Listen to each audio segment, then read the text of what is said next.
على شهادة أن لا إله إلا الله وأن محمد رسول الله وإقام الصلاة وإيتاء الزكاة والسمع والطاعة والنصح لكل مسلم متفق عليه.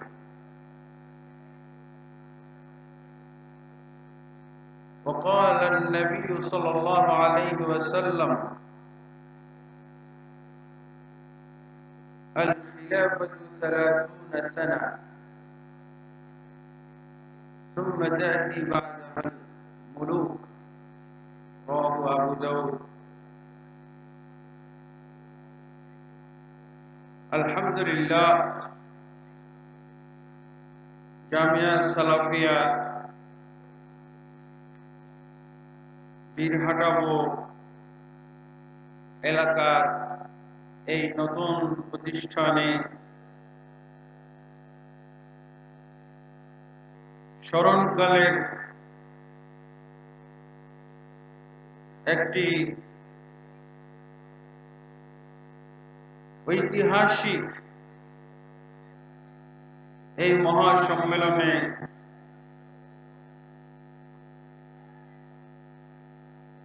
ওয়াজ করার জন্য সুযোগ্য বক্তাবৃন্দ, উলামায়ে কেরাম এবং অত্র এলাকার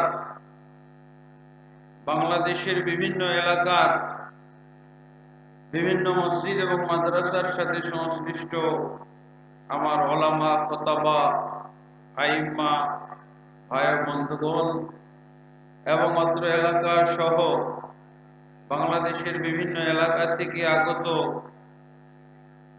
ইলমুন নাফি অর্জনের উদ্দেশ্যে এই প্যান্ডেলের নিচে সমবেত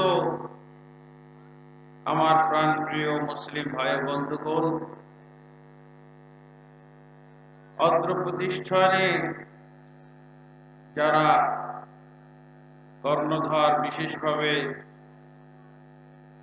শেখ আব্দুর রাজ্জাক বিন ইউসুফ অত্র প্রতিষ্ঠানের প্রতিষ্ঠাতা এবং তার সাথে যারা সহযোগী রয়েছেন, যারা অত্র প্রতিষ্ঠানে শিক্ষকতা করতেছেন এবং অত্র প্রতিষ্ঠানকে নির্মাণ এবং এর উন্নতি অগ্রগতির জন্য চিন্তা ভাবনা করতেছেন, সকলকে আমি মোবারকবাদ জানাই এবং সকলের জন্য দোয়া করি আল্লাহ তাবারক ওয়া তাআলা আমাদেরকে যেন এই প্যান্ডেলে কবুল করে নেন, আল্লাহুম্মা আমিন। এবং এই প্রতিষ্ঠানটিকে কিয়ামত পর্যন্ত আল্লাহ তাবারক ওয়া তাআলা কায়েম দায়েম রাখেন, আল্লাহুম্মা আমিন। আমরা যারা এখানে একত্রিত হয়েছি এই প্যান্ডেলের নিচে, আমরা যারা ইলমে নাফি, কোরআন এবং সহিহ সুন্নাহর ইলম অর্জন করার জন্য বিভিন্ন এলাকা থেকে ছুটে এসেছি, আল্লাহ তাবারক ওয়া তাআলা আমাদের সকলকে যেন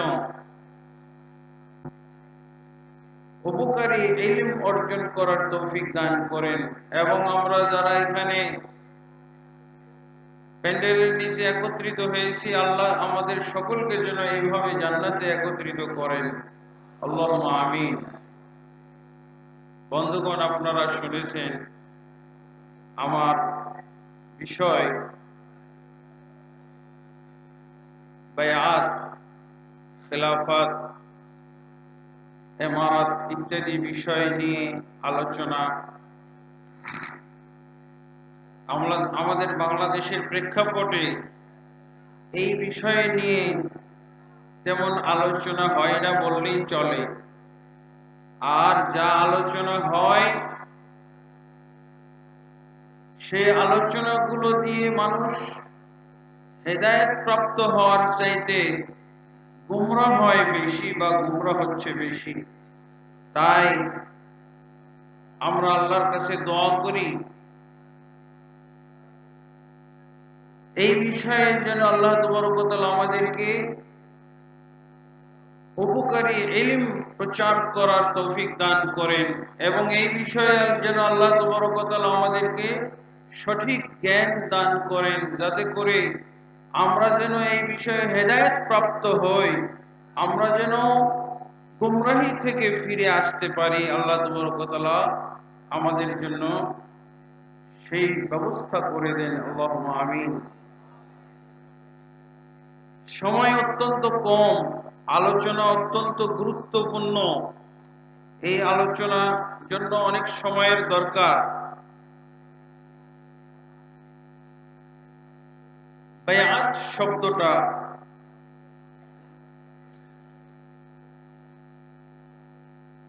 যদিও আরবি শব্দ, কিন্তু আমাদের বাংলা ভাষাভাষীদের কাছে বহুল প্রচলিত একটা শব্দ। বায়াত, বায়াত শব্দটা আসলে বায়উন শব্দ থেকে এসেছে। বায়উন মানে হলো ক্রয় বিক্রয় করা, বাআ ইয়াবিউ বায়উন। আরেকটা আছে বায়াআ ইউবাইউ মুবায়াআতান, মুবায়াআতুন। বায়াআ ইয়াবিউ অর্থ তো আমরা জানি, কেনা বেচা, ক্রয় বিক্রয়, বিনিময়, অর্থের বিনিময়ে পণ্য গ্রহণ করা, পণ্যের মালিক হওয়া। আর বাআ, বায়াআ ইউবাইউ এর অর্থ হলো মুআহাদা, চুক্তি করা, অঙ্গীকার করা। এই ব্যাপারে ইবনুল খালদুন রহমতুল্লাহ আলাইহি উনি তার বিখ্যাত গ্রন্থ মুকদ্দমার মধ্যে এই বিষয়ে তিনি আবিধানিক এবং পারিভাষিকভাবে এর সংজ্ঞা দিয়েছেন। তিনি বলছেন, ই'লাম আন্নাল বাইআতা হিয়াল আহদু আলা তাআ। বায়আ শব্দটা হচ্ছে, বায়আ শব্দের অর্থ হচ্ছে আল আহদ আলা তাআ, আনুগত্যের অঙ্গীকার করা, আনুগত্যের অঙ্গীকার করা। কাআন্নাল মুবাইয়ু আহাদা আমিরাহু আলা আন্নাহু ইউসাল্লিমু লাহু আন-নাযর ফি আমরি নাফসিহি ওয়া উমুরিল মুমিনিন। এর অর্থ, যিনি অঙ্গীকার করবেন, যিনি অঙ্গীকারকারী, তিনি যেন অঙ্গীকার করছেন এই ব্যাপারে যে তিনি তার দায়ী দায়িত্ব, যাবতীয় দায়ী দায়িত্ব দিয়ে দিলেন তার আমিরের প্রতি, ওয়া উমুরিল মুসলিমিন, এবং অন্যান্য মুসলিমদেরও দায়ী দায়িত্ব ন্যস্ত করলেন আমিরের প্রতি, নেতার প্রতি। এই ব্যাপারে আর কখনো নেতার সাথে তিনি কোনো ধরনের বিতর্কে যাবেন না, তার নেতৃত্ব নিয়ে তিনি বিদ্রোহ করবেন না তার বিরুদ্ধে। এটা যেন ক্রয় বিক্রয়ের মতোই হয়ে গেল।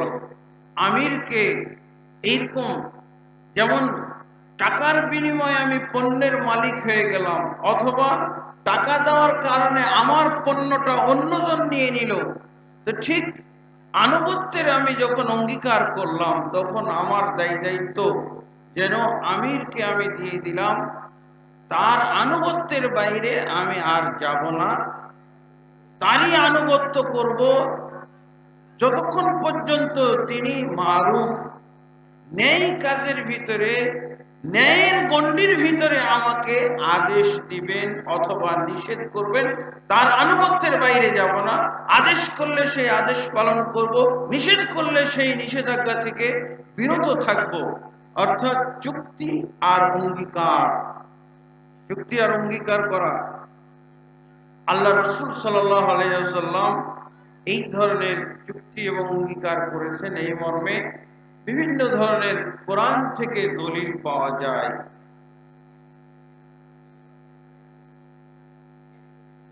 যেমন সূরা মুমতাহিনার 12 নম্বর আয়াতে আল্লাহ বলছেন, ইয়া আইয়ুহান নাবিয়্যু ইযা জাআকাল মুমিনাত ইয়া আইয়ুহান নাবিয়্যু ইযা জাআকাল মুমিনাত ইউবাইয়ুনাক, হে নবী, আপনার কাছে যখন মুমিন মহিলারা আসে, ইউবাইয়ুনাকা, আপনার সাথে বায়াত করে, তারা কি আলা আল্লা ইউশরিকনা বিল্লাহ, এই ব্যাপারে তারা অঙ্গীকার বা বায়াত বা চুক্তি করে আপনার সাথে, তারা আল্লাহর সাথে কাউকে শরীক করবে না। ওয়ালা ইয়াসরিকনা, তারা চুরি করবে না। ওয়ালা ইয়াজনিনা, তারা জিনা করবে না। ওয়ালা ইয়াকতুলনা, এবং তারা কতল করবে না। আওলাদাহুন্না, তাদের সন্তানদেরকে। ওয়ালা ইয়াতিনা বিবুহতান, এবং এরকম কোন অপবাদ নিয়ে আসবে না, অপবাদ কারো প্রতি জ্ঞাপন করবে না, যেই অপবাদটা তারা তাদের হাত এবং পা দ্বারা ইচ্ছাকৃতভাবে বানোয়াট একটা অপবাদ তারা নিয়ে আসবে না। ওয়ালা ইয়াসিনাকা ফি মারুফ, এবং ন্যায় বিষয়ে আপনার তারা অবাধ্যতা করবে না। ফাবাইহুন্না, তারা যদি এই জিনিসগুলোর প্রতি আপনার সাথে বায়াত করে চুক্তিবদ্ধ হয়, অঙ্গীকারবদ্ধ হয়, তাহলে আল্লাহ বলছেন ফাবাইহুন্না, আপনি তাদের সাথে বায়াত করুন। ওয়াস্তাগফির লাহুন্না, এবং তাদের জন্য আপনি ক্ষমা ভিক্ষা করুন। ইন্নাল্লাহা গফুরুর রহিম, নিশ্চয়ই আল্লাহ তাবারক ওয়া তাআলা অতি ক্ষমাশীল, দয়ালু।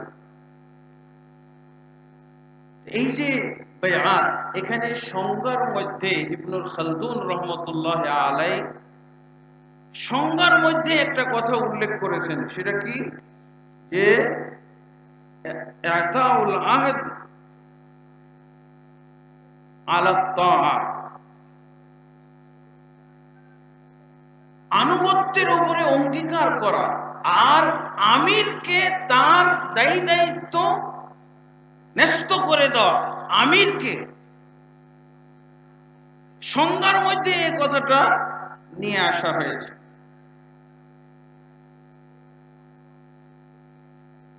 এই যে বায়াত, বায়াতটা হবে আমিরের হাতে। বায়াত কার হাতে হবে, বায়াত কার সাথে হবে, এই ব্যাপারে আমরা যদি দেখি, তো রাসূলুল্লাহ সাল্লাল্লাহু আলাইহি ওয়াসাল্লামের যুগে শুধু রাসূলুল্লাহ সাল্লাল্লাহু আলাইহি ওয়াসাল্লামের হাতে সাহাবায়ে কেরাম বায়াত হয়েছেন, নারী এবং পুরুষ। নারী এবং পুরুষ রাসূলুল্লাহ সাল্লাল্লাহু আলাইহি ওয়াসাল্লামের হাতে বায়াত হয়েছে। এবং এই বায়াতগুলো রাসূলুল্লাহ সাল্লাল্লাহু আলাইহি ওয়াসাল্লামের যুগে কয়েক প্রকার ছিল, কয়েক ধরনের বায়াত। মানে বিষয়ের দৃষ্টিকোণ থেকে যেসব বিষয়ের উপরে তারা আনুগত্যের অঙ্গীকার করত, সেই বিষয়গুলোর দৃষ্টিকোণ থেকে বায়াত 5 প্রকার। 1 নম্বর বায়াত হলো ইসলামের উপরে তারা অঙ্গীকার করত, আল্লাহ রাসূল সাল্লাল্লাহু আলাইহি ওয়াসাল্লামের সাথে হাতে হাত রেখে ইসলামের জন্য বায়াত করত, ইসলাম কবুল করব, ইসলাম গ্রহণ করব।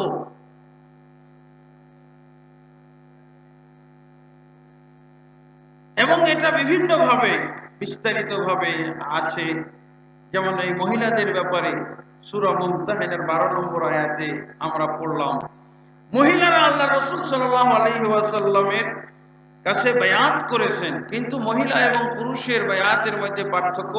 পুরুষরা হাতে হাত রেখে বায়াত করত, কিন্তু মহিলারা শুধুমাত্র কথার মাধ্যমে রাসূলুল্লাহ সাল্লাল্লাহু আলাইহি ওয়াসাল্লামের সাথে বায়াত করত। আয়েশা রাদিয়াল্লাহু আনহা বলছেন, মা মাসাত ইয়াদু রাসূলুল্লাহ সাল্লাল্লাহু আলাইহি ওয়াসাল্লাম ইয়াদা ইমরাতিন কাত্তু, আল্লাহ রাসূল সাল্লাল্লাহু আলাইহি ওয়াসাল্লামের হাত কখনো কোনো মহিলার হাত স্পর্শ করে না। আল্লাহ রাসূল সাল্লাল্লাহু আলাইহি ওয়াসাল্লাম মহিলাদের সাথে বায়াত করতেন শুধুমাত্র কথার মাধ্যমে, কথার বিনিময় তারা অঙ্গীকার দিত বক্তব্যের মাধ্যমে আল্লাহ রসুল সাল্লাল্লাহু আলাইহি ওয়াসাল্লাম তাদের অঙ্গীকার নিতেন বক্তব্যের মাধ্যমে, হাত ধরাধরি করে নয়। এটা রাসূলুল্লাহ সাল্লাল্লাহু আলাইহি ওয়াসাল্লামের জন্য যদি জায়েজ না হয়ে থাকে, কোন মহিলার হাত রাসূল সাল্লাল্লাহু আলাইহি ওয়াসাল্লামের হাতে স্পর্শ হওয়া যদি বায়াতের ক্ষেত্রেও জায়েজ না হয়ে থাকে, তাহলে এটা কখনো কোনোভাবে জায়েজ নেই মুসলমানদের জন্য। রাসূল সাল্লাল্লাহু আলাইহি ওয়াসাল্লামের উম্মতের জন্য সে যদি রাসূল সাল্লাল্লাহু আলাইহি ওয়াসাল্লামের উম্মত দাবি করে, তাহলে কোনো অজুহাতে, বায়াত তো একটা হলো ইসলামী অজুহাত, এটা একটা আনুগত্যের অঙ্গীকার, আনুগত্যের একটা চুক্তি। এই ক্ষেত্রেও রাসূলুল্লাহ সাল্লাল্লাহু আলাইহি ওয়াসাল্লাম কোনো মহিলার হাত ধরে অঙ্গীকার করেন। অথচ আমরা দিব্যি মুসলমান হয়ে, মুসলিম নারী হয়ে, আমরা মুসলিম পরিবারের ইসলামের দাবি করে, মুসলিমা মহিলা দাবি করে আমরা পরপুরুষের হাতে হাত রাখি, মুসাফা করি, এমনকি কাফের পুরুষদের হাতেও হাত রেখে আমরা মুসাফা করি। নাউজুবিল্লাহ, এটা মুসলমান কোন মহিলার কাজ হতে পারে না। এমনকি কোন মুসলমান পুরুষ কোন মহিলা, বেগানা কোন মহিলার হাতে হাত রেখে এইভাবে মুসাফা বা কোন চুক্তি অঙ্গীকার করতে পারে না। এটা সম্পূর্ণরূপে হারাম। এই যে মহিলারা রাসূল সাল্লাল্লাহু আলাইহি ওয়াসাল্লামের সাথে যে বায়াত করলেন কথার মাধ্যমে, এটা কি ইসলামের বায়াত ছিল? ইসলামের বায়াত, এখানে ইসলাম শব্দ নাই, কিন্তু ইসলাম মানতে হলে, ইসলাম পালন করতে হলে যেই কাজগুলো করতে হয়, এই কাজগুলোর নাম উল্লেখ করা আছে। কি? শিরক করব না, আল্লাহর সাথে শরীক স্থাপন করব না, তাওহীদ, এটাই হলো তাওহীদ। তাওহীদই হলো ইসলামের সার নির্যাস কথা। তারা তাওহীদের উপরে বায়াত করতেছে, শিরক বর্জনের উপরে বায়াত অঙ্গীকার করছে, এটাই হলো ইসলাম। আর এরপরে ইসলামের অন্যান্য কবিরা গুনাহগুলো, ইসলাম যেই আচরণগুলোকে, যেই অন্যায়গুলোকে, যে অপরাধগুলোকে কবিরা গুনাহ হিসেবে চিহ্নিত করেছে, সেগুলোর নাম তারা ধরে ধরে অঙ্গীকার করেছে। চুরি করবে না, জিনা করবে না, হত্যা করবে না, নিজেদের সন্তানকে হত্যা করবে না, অন্যকে তো হত্যা করা অন্যান্য আয়াত দ্বারা নিষিদ্ধ আছে। তারা কোনো ধরনের বহতান, কোনো ধরনের অপবাদ লেপন করবে না কারো প্রতি। এটাই হলো ইসলামের প্রতি, ইসলামের উপরে বায়াত করা। এছাড়া সহিহ বুখারী এবং মুসলিমের মধ্যে পাওয়া যায়, জারীর বিন আব্দুল্লাহ রাদিয়াল্লাহু আনহু বলছেন, বায়াতু রাসূলুল্লাহ সাল্লাল্লাহু আলাইহি ওয়াসাল্লাম আলা শাহাদাতি আল্লা ইলাহা ইল্লাল্লাহ, আমি আল্লাহর রাসূল সাল্লাল্লাহু আলাইহি ওয়াসাল্লামের কাছে বায়াত করেছিলাম কিসের উপরে? শাহাদাতু আল্লা ইলাহা ইল্লাল্লাহ, এই সাক্ষ্য বাণীর উপরে যে আল্লাহ ব্যতীত প্রকৃত কোনো মাবুদ নেই এবং নিশ্চয়ই মুহাম্মদ সাল্লাল্লাহু আলাইহি ওয়াসাল্লাম আল্লাহর রাসূল। এক নম্বর, ওয়া ইকামিস সালাত, সালাত কায়েম করব, এর উপরে বায়াত করেছিলাম। আর কি? ইতাইজ যাকাত, যাকাত আদায় করব, ওয়াস সামঈ ওয়াত তাআ, এবং আমিরের কথা শুনব এবং আনুগত্য করব, ওয়ান নুসহি লিকুল্লি মুসলিম, এবং প্রত্যেক মুসলিম ব্যক্তির জন্য আমি খায়ের খাহি হব, তার কল্যাণকামী হব। এই সব বিষয়ের উপরে আমি রাসূলুল্লাহ সাল্লাল্লাহু আলাইহি ওয়াসাল্লামের কাছে বায়াত করেছিলাম।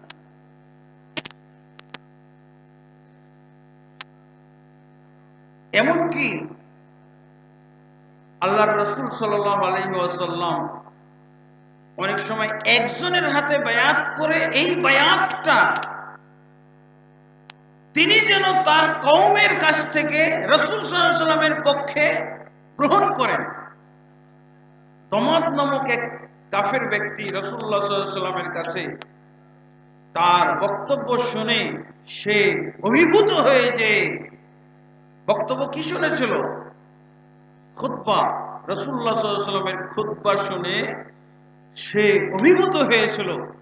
কয়েকবার আল্লাহ রাসূল সাল্লাল্লাহু আলাইহি ওয়াসাল্লামের খুতবাটা শুনেছিলেন, যেই খুতবা আজকে আপনারা এই মঞ্চে বারবার শুনছেন, ইন্নাল হামদুলিল্লাহ নাহমাদুহু ওয়া নাস্তাঈনুহু ওয়া নাস্তাগফিরুহু ওয়া নাউযু বিল্লাহি মিন শুরুরি আনফুসিনা ইত্যাদি।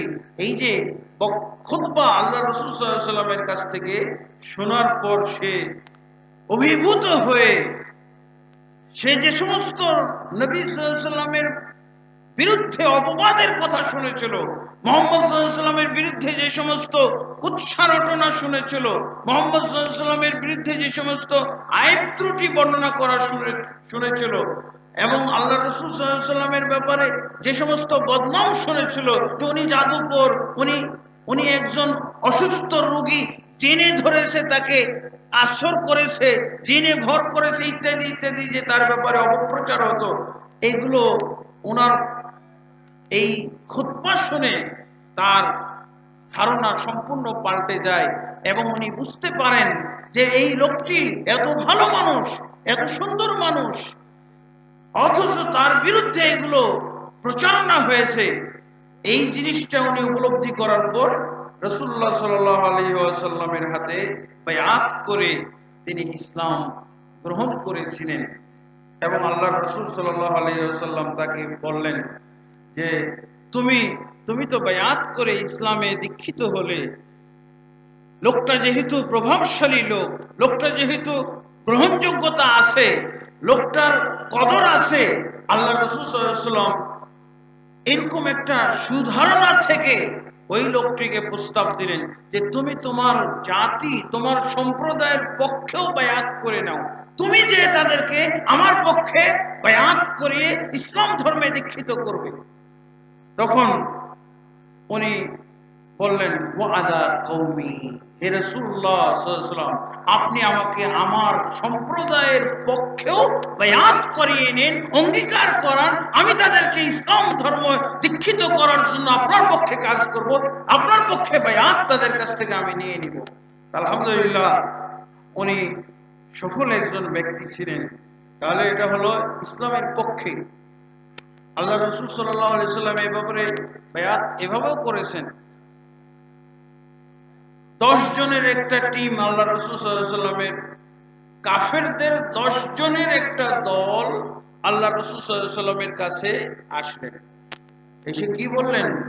ইসলাম গ্রহণ করব, ইয়া রাসূলুল্লাহ, আমাদেরকে ইসলামে দীক্ষিত করুন। তখন আল্লাহ রাসূল সাল্লাল্লাহু আলাইহি ওয়াসাল্লাম কি বললেন? বায়াত সাতান ওয়া আমসাকান ওয়াহিদ, 9 জনকে বায়াতের মাধ্যমে ইসলামে দীক্ষিত করলেন, একজনকে বাদ দিয়ে দিলেন। জিজ্ঞেস করা হলো, বায়াত সাতান ওয়া আমসাকান হাযা, হে আল্লাহর রাসূল সাল্লাল্লাহু আলাইহি ওয়াসাল্লাম, আপনি আমাদের 10 জনের মধ্যে 9 জনের বায়াত নিলেন, বায়াতের মাধ্যমে আমাদেরকে ইসলামে দীক্ষিত করলেন, আর কি হলো একজন লোককে আপনি বাদ দিয়ে দিলেন কেন? আল্লাহ রাসূল সাল্লাল্লাহু আলাইহি ওয়াসাল্লাম বললেন, ইন্না আলাইহি তামিমাতান, এই জন্য এই লোকটাকে আমি বায়াত করালাম না, এই জন্য ওকে আমি ইসলাম ধর্মে দীক্ষিত করলাম না, ইসলাম ধর্মে তাকে আনলাম না, যে এর গায়ে তাবিজ আছে। ইমাম বাইহাকি রহমতুল্লাহ আলাইহি এই হাদিসটি বর্ণনা করেছেন এবং হাসান, বায়াত এর গায়ে তাবিজ আছে, অতএব একে আল্লাহ রাসূল সাল্লাল্লাহু আলাইহি ওয়াসাল্লাম ত্যাগ করে দিলেন, একে ইসলাম ধর্মে দীক্ষিত করলেন না। তারপর সেই লোক আসলে তো ইসলাম ধর্মের প্রতি অনুরাগী হয়ে, ইসলামকে ভালোবেসে,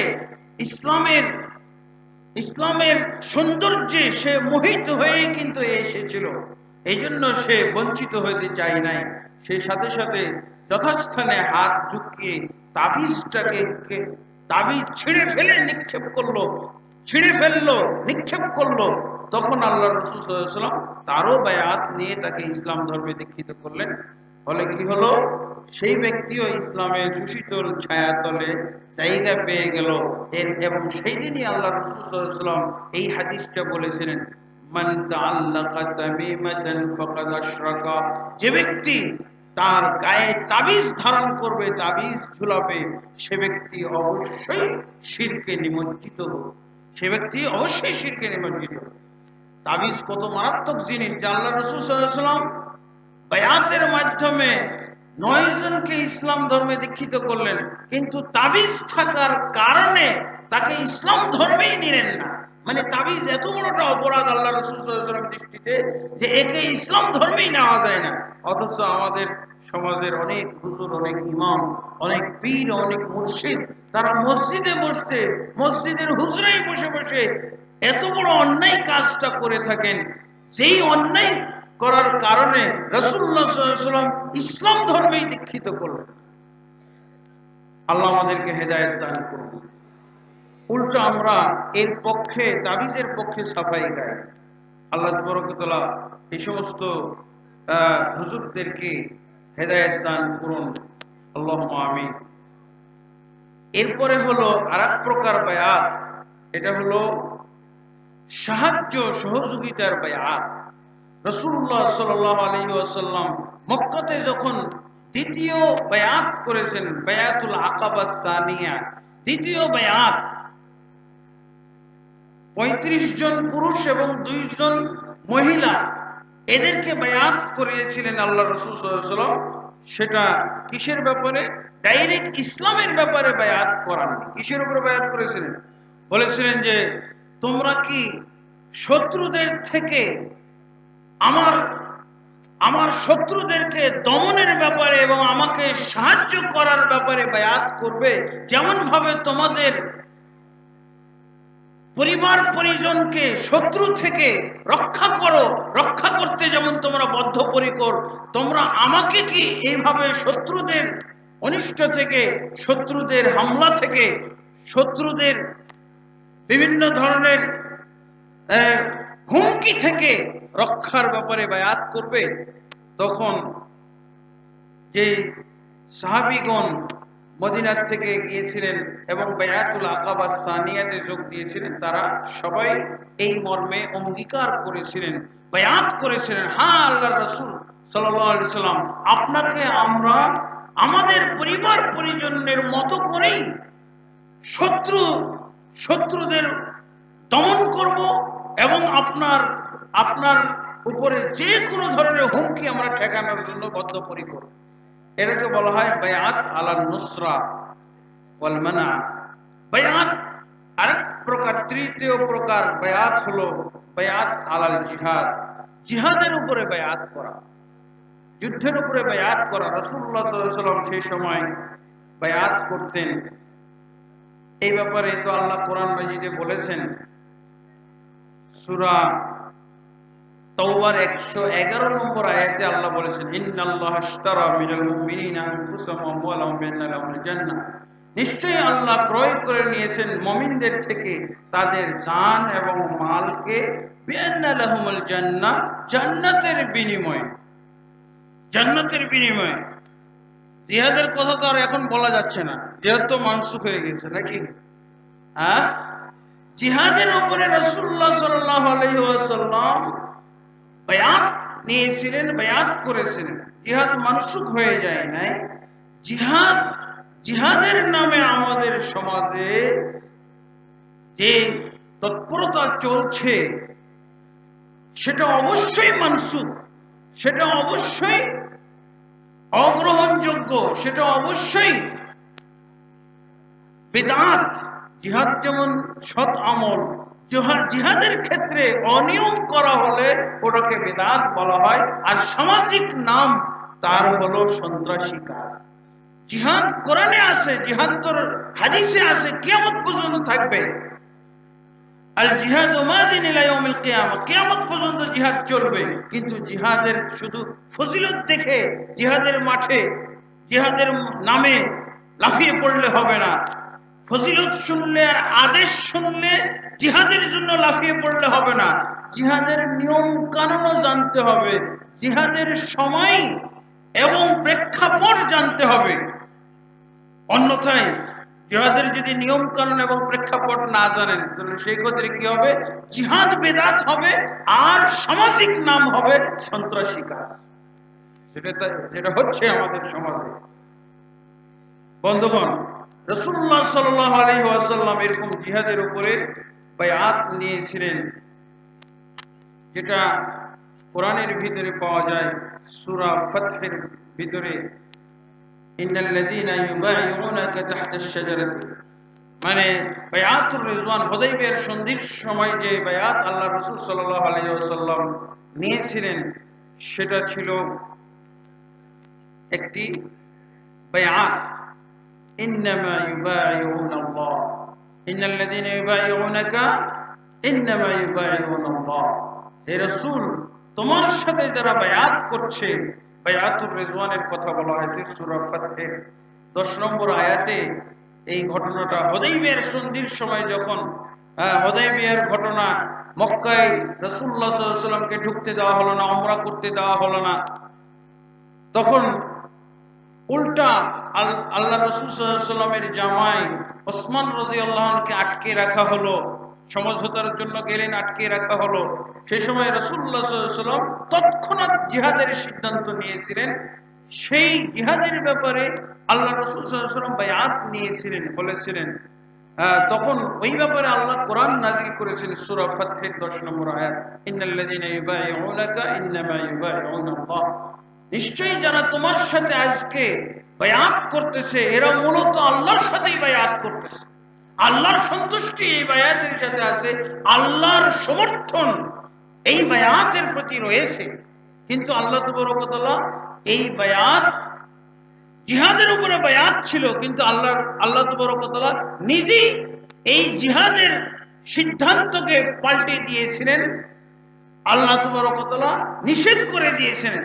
বায়াত হয়েছিল জিহাদের উপরে, কিন্তু আল্লাহ তাবারক ওয়া তাআলা এই জিহাদকে নিষিদ্ধ করে দিয়েছিলেন। কেন? যে এই জিহাদ হঠাৎ করে হতে যাচ্ছে। মক্কাতে তো মুসলমানও আছে, মুসলিম আছে, কাফের আছে। মুসলিম যারা আছে তারা তো ক্ষতিগ্রস্ত হবে। হঠাৎ করে তুমি মুহাম্মদ জিহাদ শুরু করে দিলে, যারা মক্কাতে মুসলমান রয়ে গেছে তারা তো টেরও পায় নাই, তারা জানতে পারে না এই সিদ্ধান্তের কথা। যুদ্ধ শুরু হয়ে গেলে এই মুসলিমগুলো ক্ষতিগ্রস্ত হবে। অতএব আল্লাহ তাবারক ওয়া তাআলা জিহাদের উপরে বায়াতকে মেনে নিলেন, পছন্দ করলেন, সমর্থন করলেন, কিন্তু জিহাদকে নিষিদ্ধ ঘোষণা করলেন। ওই জিহাদ হয় না, নিষিদ্ধ হয়ে গেছিল, আল্লাহ নিষিদ্ধ করে দিয়েছিলেন। সেটা হুদাইবিয়ার সন্ধির মাধ্যমে এই ঘটনার সমাপ্তি ঘটেছিল। এটাকে বলা হয় আল বায়া আলাল জিহাদ, জিহাদের উপরে বায়াত করা। রাসূলুল্লাহ সাল্লাল্লাহু আলাইহি সাল্লামের এই জিহাদ সম্পর্কে একজন আরেকজনকে জিজ্ঞেস করেছিলেন,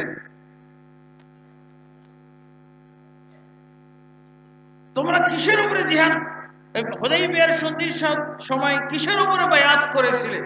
তখন বলেছিলেন, আলাল মাউতি, আমরণ যুদ্ধ করে যাব, এর উপরে আমরা অঙ্গীকার করেছিলাম রাসূলুল্লাহ সাল্লাল্লাহু আলাইহি সাল্লামের সাথে। যাই হোক, এটাকে বলা হয় জিহাদ, বায়া আলাল জিহাদ, জিহাদের উপরে বায়াত করা। চতুর্থ প্রকার বায়াত হচ্ছে হিজরতের উপরে বায়াত করা। হিজরত কখন? যখন মক্কা বিজয় হয় নাই, তখন রাসূলুল্লাহ আল্লাহ তাবারক ওয়া তাআলার পক্ষ থেকে বিশেষভাবে আদেশ জারি করা হয়েছিল হিজরতের প্রতি, এবং রাসূলুল্লাহ সাল্লাল্লাহু আলাইহি ওয়াসাল্লামও বিশেষভাবে হিজরতের প্রতি আদেশ জারি করেছিলেন। আর এটা ছিল মক্কা বিজয়ের প্রস্তুতি স্বরূপ। হুদাইবিয়ার সময় আল্লাহ নিজেই যেহেতু জিহাদ নিষিদ্ধ করে দিলেন, কারণ কি? যে মুসলিমদেরকে নোটিশ দেওয়া হয় নাই, অতএব হঠাৎ যুদ্ধ শুরু হয়ে গেলে মুসলিমরা ক্ষতিগ্রস্ত হবে, এই জন্য। তাহলে পরবর্তীতে মক্কা বিজয়ের জন্য যে প্রস্তুতি আল্লাহ তাবারক ওয়া তাআলা নিতে বললেন, সেটা হলো হিজরত ফরজ। এই মক্কাতে থাকা যাবে না, কোনো মুসলমানের জন্য মক্কায় থাকা চলবে না।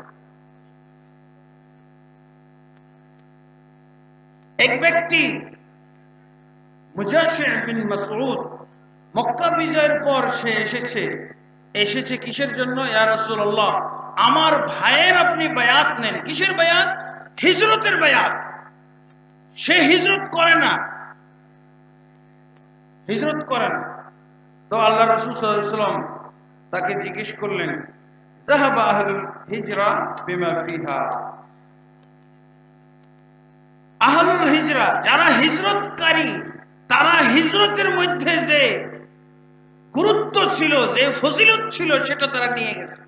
এখন মক্কা বিজয় হয়ে গেছে, এখন হিজরতের কোনো গুরুত্ব নাই। মক্কা থেকে মদিনায় হিজরত করা মনসুখ হয়ে গেল, লা হিজরাতা বাদাল ফাতহ। ফাতহে মক্কার পর আর কোনো হিজরত চলবে না, কোনো হিজরত বৈধ না। এভাবে আল্লাহ রাসূল সাল্লাল্লাহু আলাইহি ওয়াসাল্লাম হিজরতের উপরে বায়াত আগে নিয়েছিলেন, কিন্তু এখন আর নাই। যেহেতু কিন্তু ইসলামের খাতিরে, ইসলামের স্বার্থে এক দেশ থেকে, কাফের রাষ্ট্র থেকে ইসলামী রাষ্ট্রে কিয়ামত পর্যন্ত হিজরত বহাল থাকবে। এরপরে আরেকটা বায়াত হলো আল বায়া আলাস সামঈ ওয়াত তাআ, আমিরের আনুগত্যের প্রতি বায়াত করা। আমিরের আনুগত্য, ওই যে সংজ্ঞার মধ্যে বলা হয়েছিল আমিরের সাথে আনুগত্যের চুক্তি করা, অঙ্গীকার করা, সেটারই কথা রাসূলুল্লাহ সাল্লাল্লাহু আলাইহি ওয়াসাল্লামের হাদিসের ভিতরে এসেছে। উবাদাতুল্লাহ সামিত রাদিয়াল্লাহু বলছেন, বায়ানা রাসূলুল্লাহ সাল্লাল্লাহু আলাইহি ওয়াসাল্লাম আলা সামঈ ওয়াত তাআ ফিল উসরি ওয়াল ইসরি ওয়াল মানশাতি ওয়াল মাকরাহ ওয়া আলা সারাতিনা আলাইনা। বলছেন কি, আমাদেরকে রাসূলুল্লাহ সাল্লাল্লাহু আলাইহি ওয়াসাল্লাম বায়াত নিলেন আলা সামঈ ওয়াত তাআ, আমিরের আনুগত্য এবং তার কথা শ্রবণ করার প্রতি, ফিল উসরি ওয়াল ইসরি, যখন সুখে এবং শান্তিতে, সুখে দুঃখে এবং কষ্টের ভিতরে, শিষ্টের ভিতরে, এবং আমাদের প্রতি নিজেকে, নিজের স্বার্থকে অগ্রাধিকার দিল, এবং আমরা যেন তার সাথে, তার বিষয়ে কোনো ধরনের আমরা হস্তক্ষেপ না করি, তার পদ নিয়ে যেন আমরা টানা হেঁচড়া না করি, আমিরের পদ নিয়ে যেন আমরা, বা আমিরের দায়িত্ব নিয়ে যেন আমরা টানা হেঁচড়া না করি। ইল্লা আন তারাউ কুফরান বাওয়াহান, একমাত্র ওই অবস্থার ভিতরে, ওই অবস্থার ক্ষেত্রে হইতে পারে যখন তোমরা স্পষ্ট কুফরি, তার ভিতরে স্পষ্ট কুফরি দেখতে পাবে, এবং মিনাল্লাহি ফীহি বুরহান, আল্লাহর পক্ষ থেকে এই ব্যাপারে স্পষ্ট দলিল তোমরা যদি দেখতে পাও, ওই আমিরের ভিতরে প্রকাশ্য কুফরি আছে এবং আল্লাহর পক্ষ থেকে এই ব্যাপারে স্পষ্ট দলিল পাওয়া যাচ্ছে, তাহলেই কেবলমাত্র তার সাথে তোমাদের কোনো বিরোধ হতে পারে, তাও শর্ত সাপেক্ষে, যদি তোমাদের ক্ষমতা থাকে, তোমাদের যদি সামর্থ্য থাকে ইত্যাদি। এইভাবে 5 ধরনের যেসব বিষয়ের উপরে বায়াত করা হয়েছিল, এগুলো হলো 5 ধরনের বিষয়, যেগুলো আমরা সংক্ষেপে শুনলাম। এখন বায়াত সহিহ হওয়ার শর্ত কি? বায়াতটা সহিহ হবে, বায়াতটা সুন্নাহ মোতাবেক হবে, বায়াতটা বেদাতি বায়াত হবে, এর মাপকাঠি গুলো কি? বায়াত, এই যে বায়াতের কথা বলা হলো, বায়াত একটা গুরুত্বপূর্ণ বিষয়। এই বায়াত কখন করতে হবে, কার সাথে করতে হবে, এই বিষয়ে কিছু আলোচনা আমাদের দরকার আছে। সেটা হলো মোটামুটি 5-6টা শর্ত আছে। এই শর্ত মোতাবেক 7টা পর্যন্ত শর্ত বলা হয়েছে। 1 নম্বর শর্ত হলো, ওই ব্যক্তির ভিতরে, যেই ব্যক্তির হাতে বায়াত করা হবে, যেই ব্যক্তির সাথে বায়াত করা হবে, এই ব্যক্তির ক্ষেত্রে রাষ্ট্রীয় প্রধান, খলিফা অথবা আমির অথবা ইমাম, 3টা শব্দ। বায়াত যার হাতে করতে হবে, সেই লোকের পদের নামটা শুনেন। তিনি আমির হবেন, খলিফা হবেন, তিনি কি হবেন? উলিল আমর হবেন, ইমাম হবেন। কয়েকটা নাম আছে এই পদে। 1 নম্বর হলো ইমাম, তাকে বলা হয় ইমাম আজম। ইমাম আজম বলতে যে ইমাম আবু হানিফা না, এটা কিয়ামত পর্যন্ত ইমাম আজম, বাংলাদেশের ইমাম আজম, ইসলামী রাষ্ট্রের যিনি প্রধান হন তাকে ইমাম আজম বলা হয়।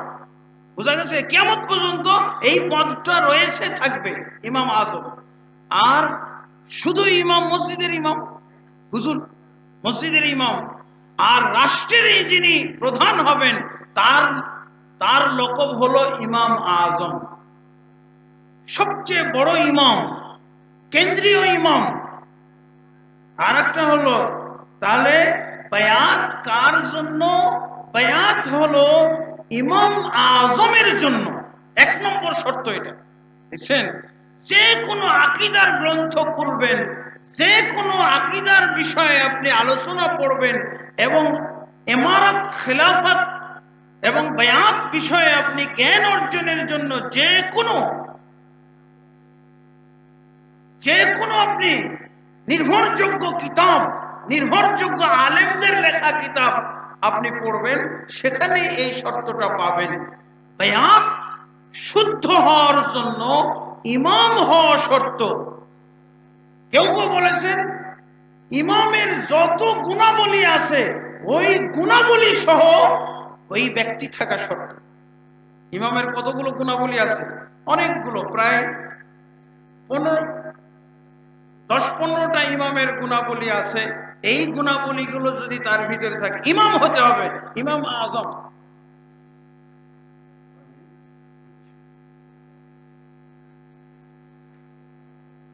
দেখেন ইমাম আজম হলে কি তার গুণাবলী থাকতে হবে, এটা হলো 1 নম্বর শর্তে।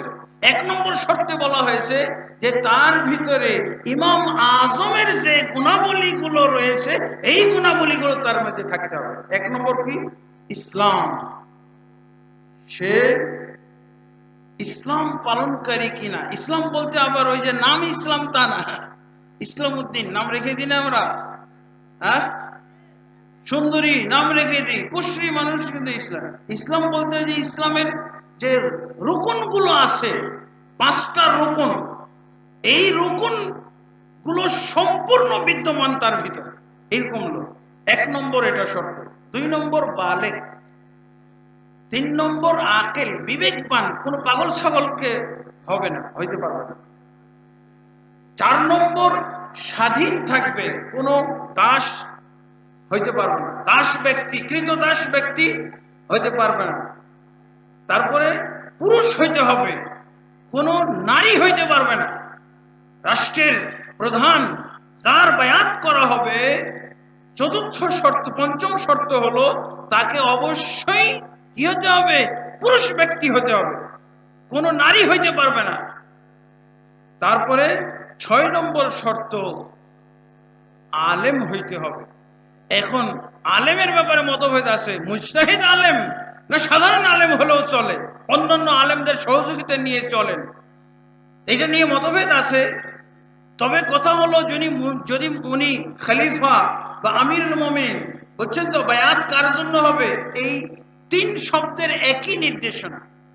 ইমাম আজম, খলিফা, আমিরুল মুমিনিন, ওয়ালিউ আমরিল মুসলিমিন, ওয়ালিউ আমরিল মুসলিমিন, এই 4টা শব্দের নির্দেশনা একই। আমিরুল মুমিনিন হইতে পারে আমির, আর কেন্দ্রীয় আমির।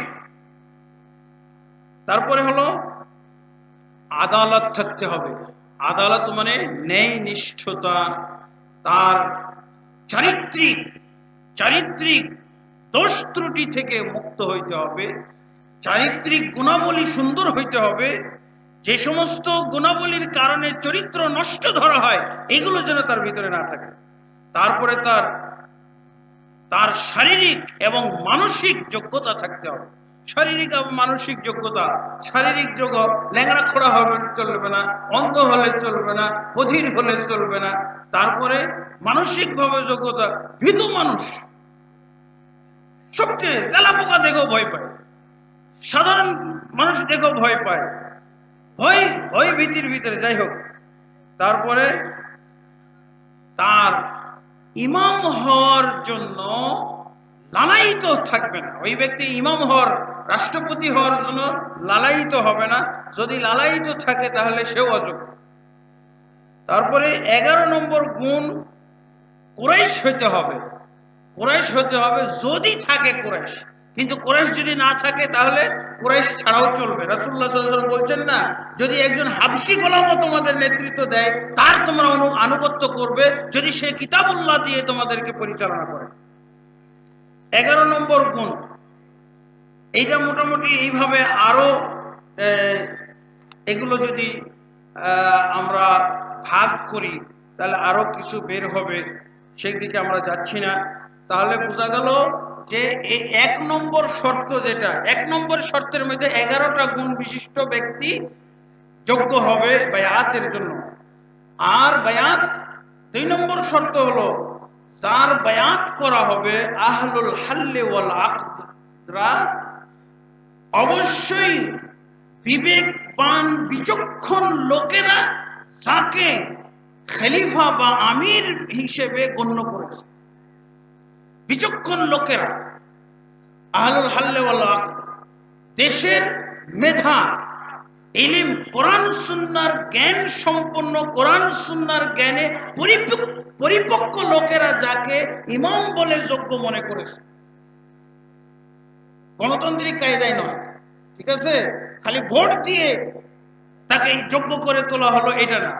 দেশের সেরা ব্যক্তিত্বরা, মেধা সম্পন্ন, কোরআন সুন্নাহর জ্ঞানে পরিপক্ক ব্যক্তিরা যাকে আমির হিসেবে নির্বাচন করেছে ওই ব্যক্তি। এরপরে আমি খুব সংক্ষেপে বলে যাচ্ছি।